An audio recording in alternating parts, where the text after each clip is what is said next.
Olá, meus queridos. Para quem não me conhece, eu sou a Juliana, sou psicanalista, escritora, astróloga e eu adoro esse universo da astrologia somado à psicanálise. Bom, hoje eu queria conversar com vocês, vou trazer aqui mais um ponto de observação de perfil de personalidade. Eu quero falar sobre a fibromialgia, é uma coisa tão corriqueira aí hoje em dia. Como que a gente pode identificar isso no mapa?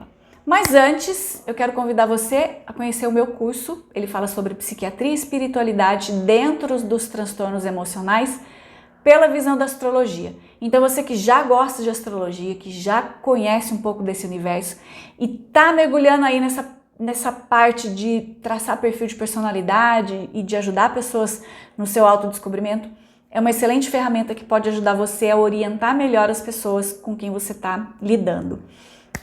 Também quero indicar para vocês o meu livro, Emoções e Sentimentos. O livro ele fala sobre a forma como a gente lida com as nossas emoções, tanto de consciência quanto de inconsciência. Eu também faço atendimento presencial ou online. Vou deixar fixado aqui no primeiro comentário as formas onde você me encontra, tá? Tanto para adquirir o livro, o curso, quanto para, de repente, fazer seu mapa astral comigo. Eu faço atendimento presencial online. Não sei se eu falei, tô repetindo. Mas vamos ao que interessa. Vamos então olhar para a questão da fibromialgia. Deixa eu abrir meu apoio aqui para eu não me perder. Vamos lá.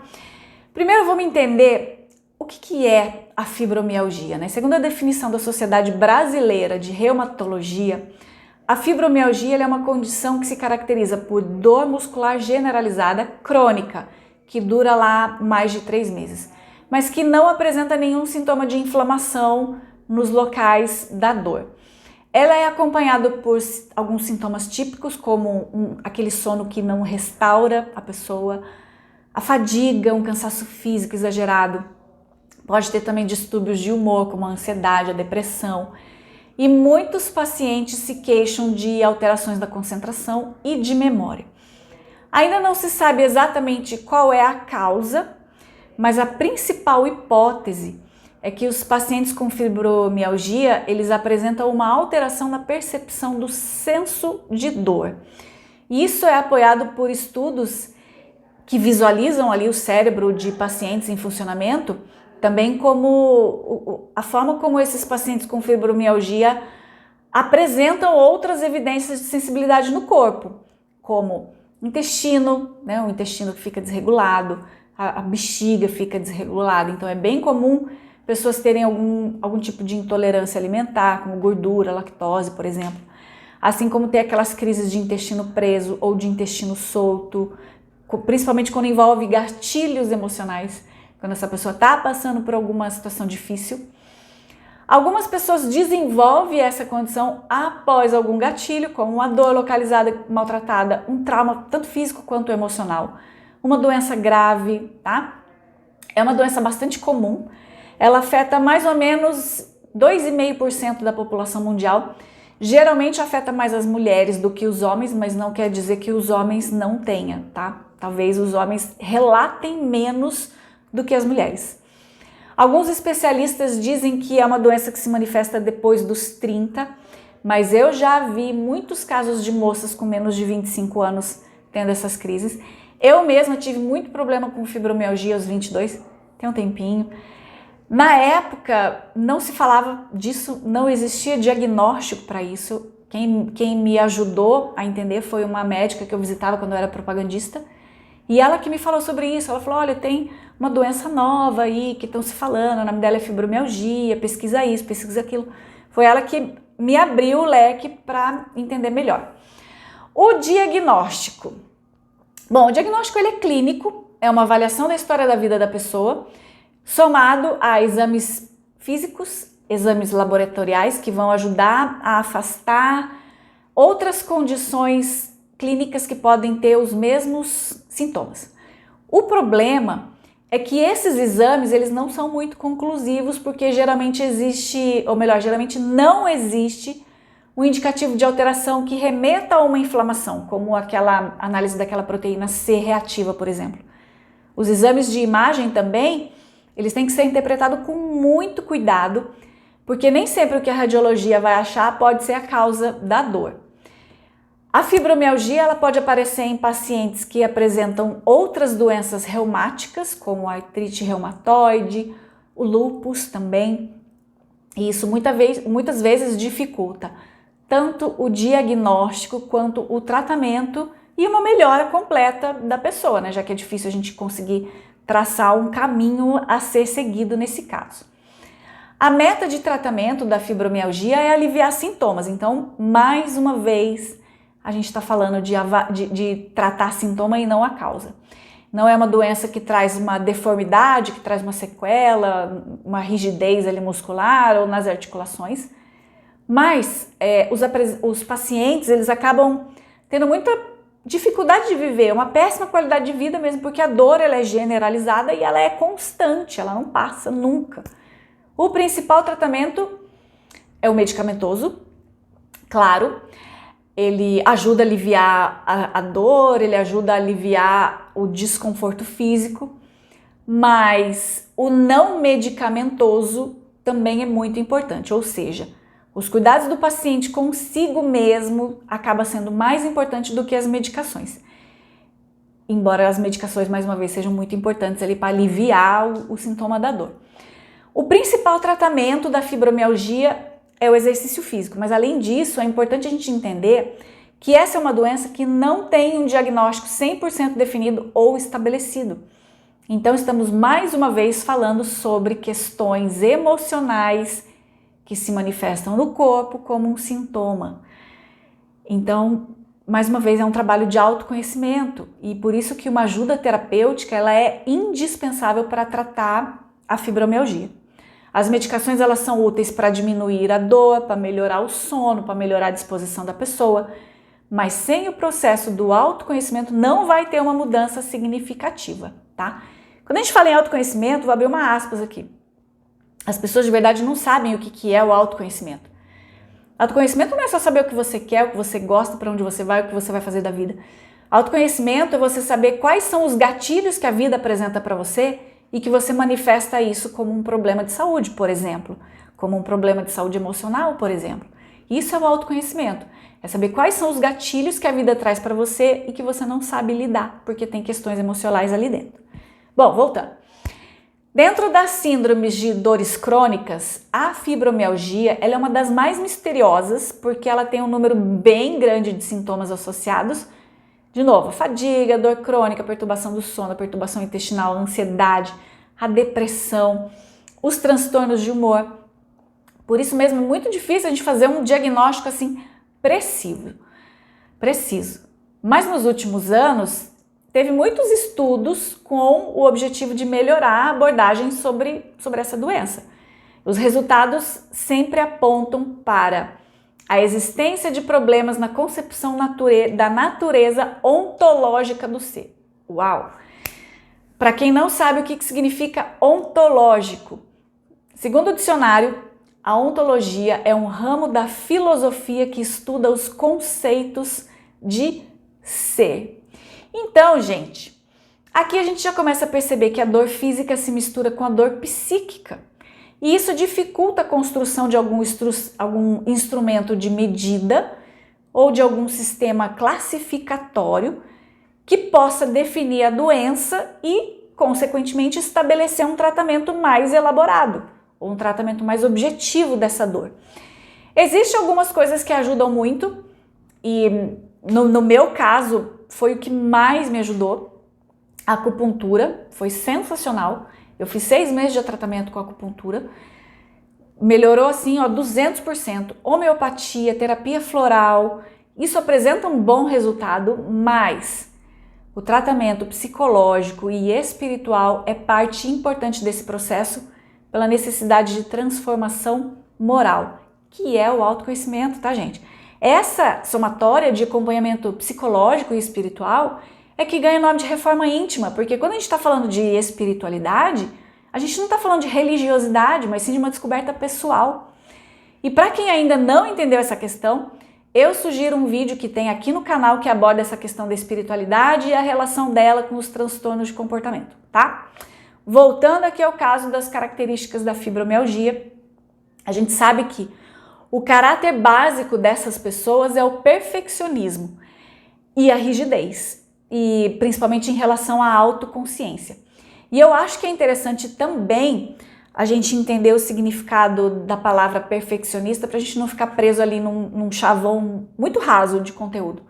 Então também, segundo a definição do dicionário, perfeccionismo é a tendência de exigir a perfeição, vontade obsessiva de ser perfeito ou qualquer doutrina que encare a existência humana como uma tentativa de atingir um ideal de perfeição de caráter ou conduta vista comumente nas doutrinações religiosas. E aí que dessa forma, eu espero que o entendimento do significado, da busca pela perfeição, possa fazer mais sentido quando a gente está falando de amadurecimento moral, que é proposto como parte do tratamento terapêutico nessa questão da fibromialgia. Assim, né, gente, fica um pouco mais claro da gente perceber que o perfil de personalidade dessas pessoas é a rigidez excessiva ou a autocobrança excessiva por si. É uma pessoa que reflete muito sobre si mesmo, sobre a própria conduta moral da vida. Então, ela se cobra tanto, mas talvez esteja mais fixado na questão da punição do que do auto-perdão, do auto-entendimento. E isso pode se refletir em vários aspectos da vida. Muitas vezes são aquelas pessoas que são calmas por fora, mas por dentro, nossa, por dentro é um turbilhão de emoção que acaba transbordando para o corpo e derramando toda essa emoção mal elaborada, mal trabalhada, que vai somatizando e vira uma dor física. Então, pelo olhar da psicoterapia transpessoal, eu diria que são pessoas que são carregados de sentimentos de culpa, de arrependimento, que são séculos e séculos lidando com esses sentimentos, onde intimamente elas acreditam que a única coisa que elas têm direito é de sentir dor. E essa é uma decisão de desmerecimento que é inconsciente e que pode ser levada adiante durante muitas existências. Por isso, mais uma vez, o compreendimento do ser espiritual que a gente é muito importante quando a gente fala de tratamento de transtornos emocionais, de manifestação física daquilo que está no psíquico. Então, gente, olha, existem muitas formas da gente trazer esse olhar para o mapa, mas a gente está falando de muitas formas diferentes também de demonstrar uma dor emocional. Então a gente está falando de rigidez, de autocobrança excessiva, de raiva contida, né? Então uma raiva contida tem aqui uma dificuldade de lidar com a raiva, seja de uma forma descontrolada, aquela expressão descontrolada de raiva, como às vezes a inércia, aquela pessoa que não faz nada, que não começa nada, que acha que não merece nada, sabe? Ela vai se autoanulando, porque a expressão da raiva dela é desequilibrada. A sensação da culpa e do arrependimento, a gente vê numa pessoa que tem dificuldade de lidar com o perdão, tanto de perdoar quanto de oferecer o perdão, tanto de se perdoar ou de oferecer o perdão para outra pessoa. O vazio de amor e o desmerecimento é aquela pessoa que acha que não tem direito a nada, que não merece ser feliz, que nega aquilo que é oferecido para ela. Então, são essas geralmente as questões emocionais enraizadas que disparam ali os gatilhos físicos nessa pessoa. Ansiedade, depressão, problemas intestinais, distúrbio do sono, hipersensibilidade da dor, falta de foco. São essas as características que a gente vai procurar dentro do mapa. E nós vamos fazer isso observando os aspectos que sugerem isso, sempre pelo ponto de vista do desgaste emocional que essa pessoa tende a desenvolver. Por exemplo, na raiva e na rigidez, aquela raiva contida e a rigidez. Gente, deixa eu abrir um parênteses aqui, uma aspas. Antes da gente continuar, eu não posso deixar de falar isso, porque eu até imagino os comentários depois. É sempre lembrar que a gente está interpretando o mapa todo, tá? Não é um aspecto só que vai definir um caráter. Até porque o mapa ele não define um caráter. Ele vai dizer, olha, a sua tendência é essa, tá? Ou você melhora ou é isso que vai ter. Então, não é isso que define uma pessoa, mas é isso que pode mostrar o caminho que a gente pode melhorar, ok? Então, vamos lá, continuando. Da questão da raiva, né? A raiva contida, a rigidez, uma raiva que é difícil de ser apresentada. Os aspectos entre Marte e Saturno sugerem isso.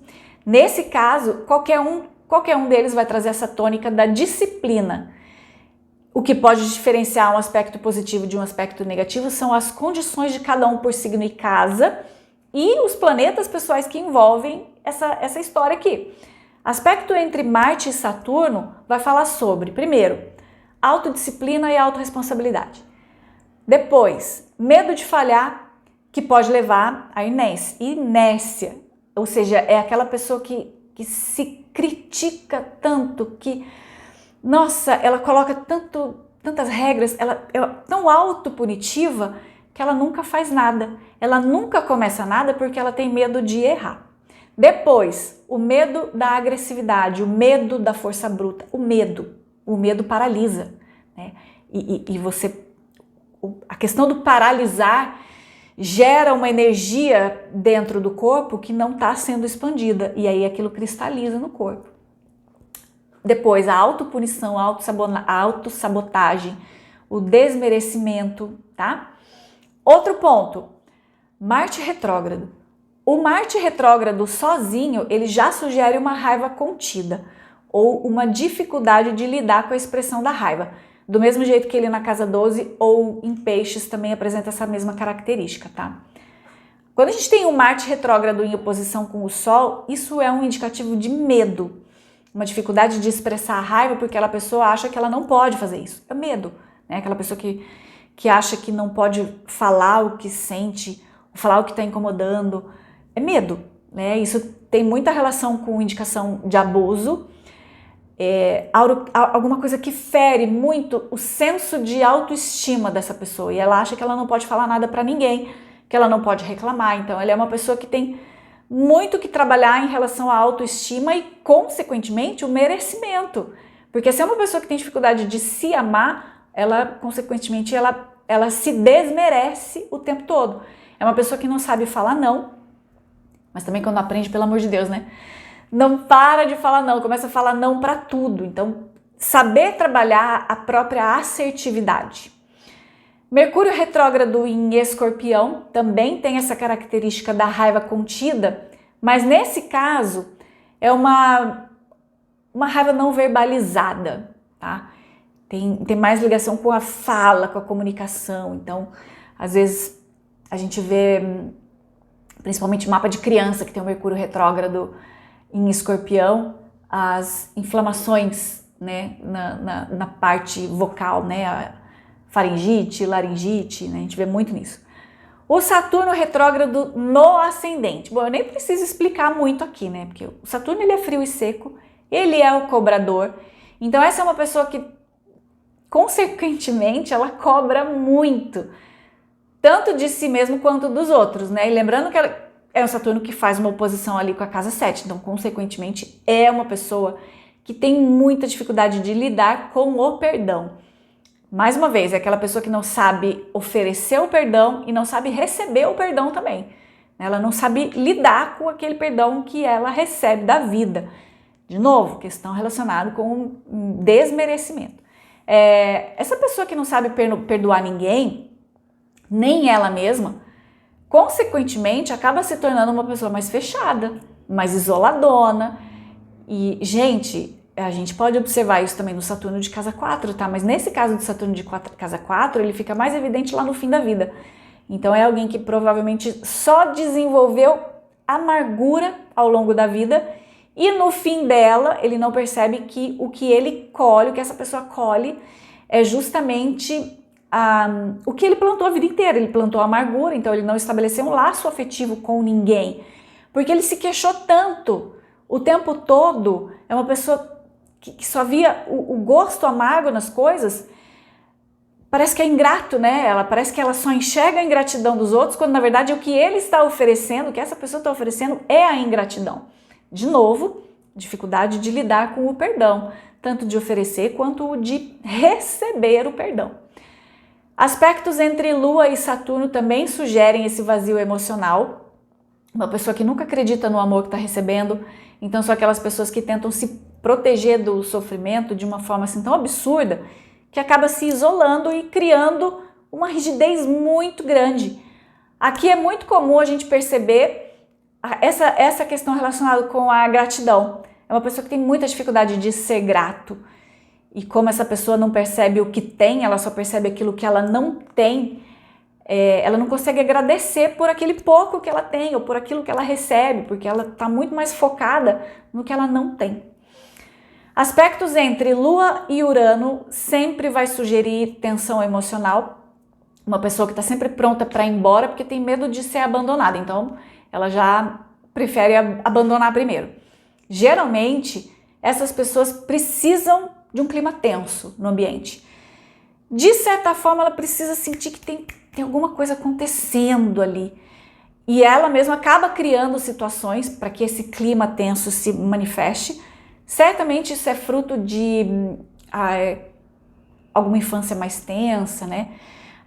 Onde existia ali alguma questão relacionada com a imprevisibilidade, uma agitação, uma tensão. A consequência disso é uma personalidade que está sempre preparado para fugir, ou é alguém que está sempre se preparando para fugir. E isso gera uma ansiedade muito grande, porque é alguém que está sempre armado, está sempre pronto.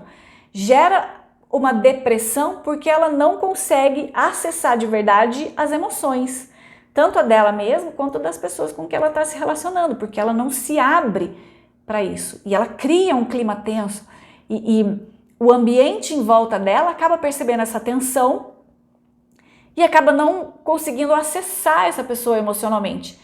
E então acaba gerando um clima ansioso, um clima tenso do meu Deus, o que será que vai vir logo em seguida, tá? Aspectos entre Vênus e Saturno sugerem pessoas com uma vida afetiva insatisfatória ou dramática, aquela pessoa que gosta de uma DR.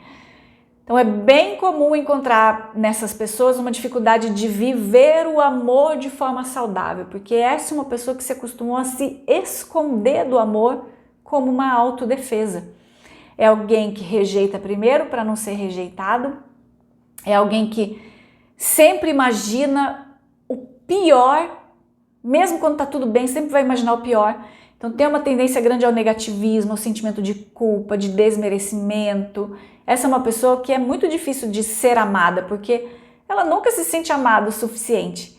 É alguém que sempre percebe mais o amor que não recebeu do que o amor que recebeu. E aí gera os sentimentos do abandono, da culpa, do ressentimento, muita dificuldade de perdoar. Você vê que gira sempre em torno ali do mesmo núcleo de sintomas. Os aspectos são outros, mas o núcleo de sintoma é o mesmo. Gente, olha, eu poderia ficar horas aqui, mas isso são só algumas situações onde a gente pode lidar com a fibromialgia no mapa, porque do mesmo jeito que é difícil de diagnosticar na clínica, também é difícil de encontrar uma única linha de raciocínio no mapa. Por isso que eu sempre digo que o mais importante é você saber o que é que você está procurando dentro do mapa. Conhecer os sintomas de cada transtorno emocional, como que as emoções desencadeiam esses transtornos. Isso é parte importante do processo, tá? E aliar isso à astrologia é fantástico, mas você precisa saber o que é que você está procurando. Certo, pessoas? É isso. Até o próximo. Tchau!